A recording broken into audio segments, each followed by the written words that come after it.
Here. Yeah.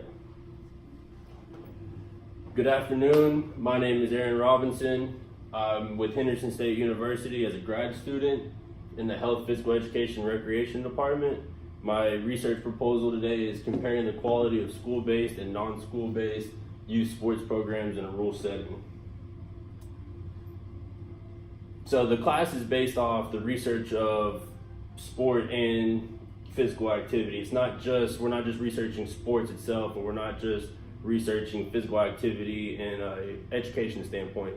It's the combination of both. The class entitles, it's an umbrella, and both of these categories fall underneath it. An overview of my proposal: we use four main components for my research. Those four components are the importance of youth sport, the difference between the two types of programs, reasons why athletes join or quit youth sports, and sustaining and funding youth sports. So my research design, the research design is a quantitative observational research, which means that we are observing. It's not a questionnaire. We're not asking the participants questions at the end. We're not asking the program leaders questions at the end. It is strictly observational. I will get trained how to use the YPQA, and I'll be able to do the observations myself. The observations will be an hour and a half each time. For the research design, I've already mentioned we'll be using the YPQA, the Youth Program Quality Assessment Survey. It is designed by Flett and colleagues, and it is a checklist that contains domains, and those domains are scored on a 1 to 5 scale. 1 being does not exist, 3 being in the middle, partially exists, and 5 being the highest, always exists. And out of the scores, we're going to take the mean score, and the components that we're going to be looking at are the safety, family environment, and sportsmanship. And the fourth one will be the combination of the three, also along with the interaction between parents, participants, and program leaders.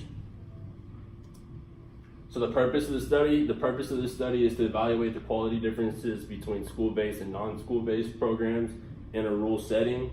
So why is this important?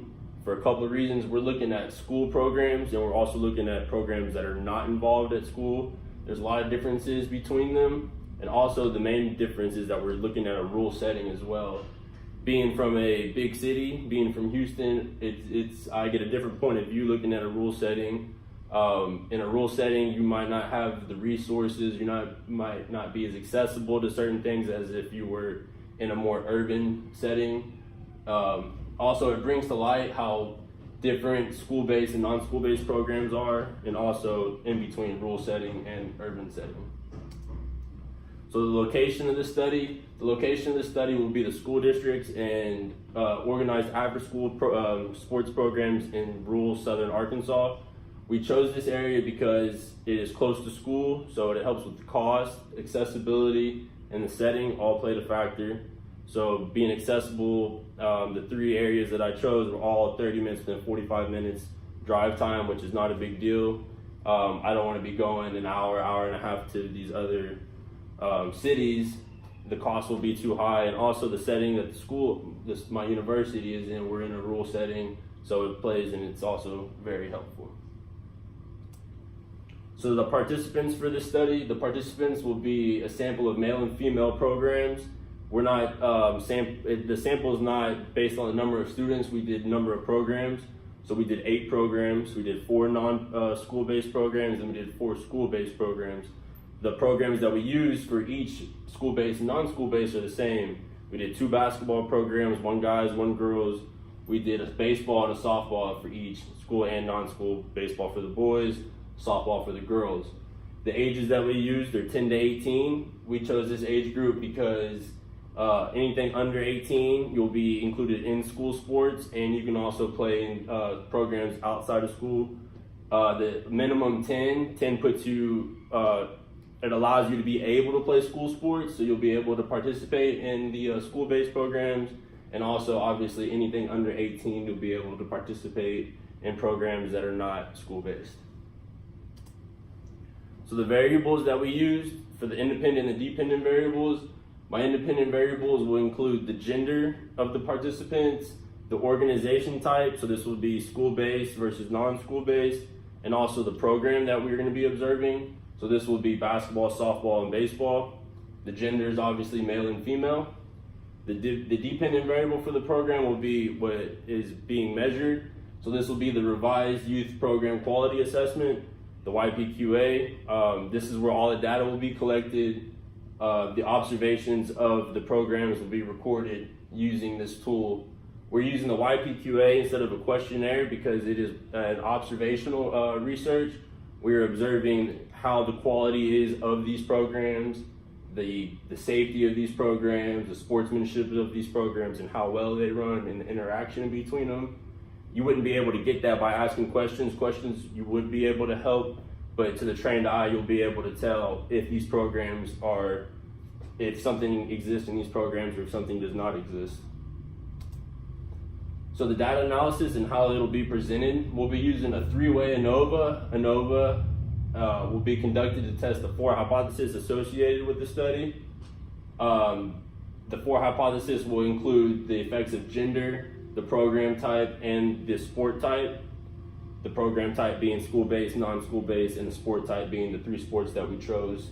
And the interactions between these factors will also be calculated. That is going to be the 4th hypothesis.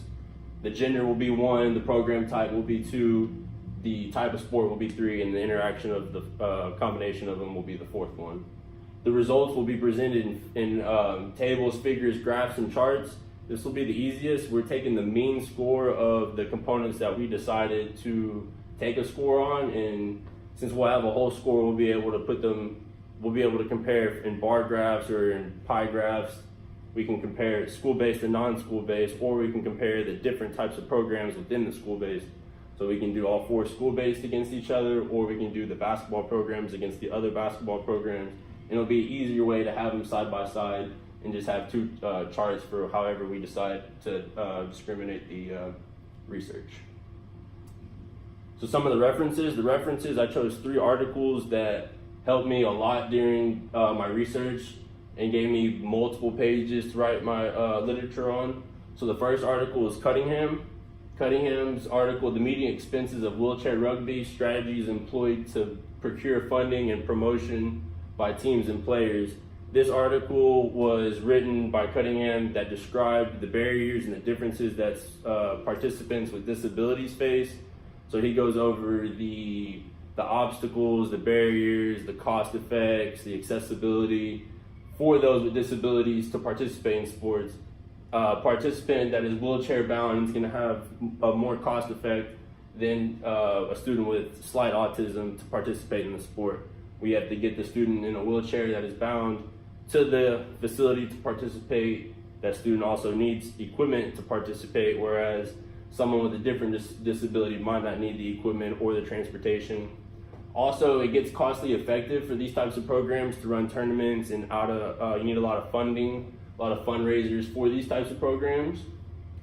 The next article that I chose to reference is Flett and colleagues, a study of an underserved youth sports program using the youth program quality assessment. This article might sound familiar. It might sound a little bit to my title. This was my base article that I chose at the beginning of the semester to help base my research proposal around. I chose this article because it helped shine light on programs that didn't have the resources that other programs had, and so that kind of led me to choose to research programs, both school-based and non-school-based, in a rural setting.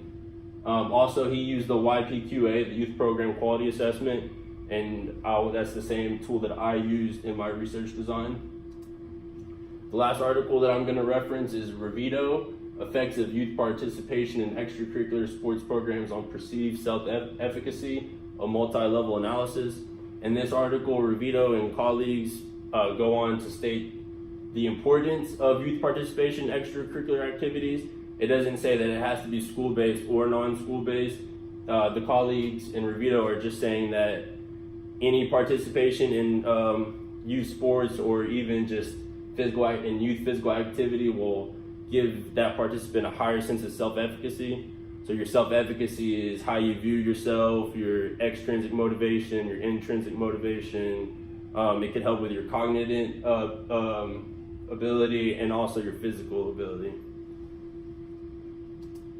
And that is it for my research proposal.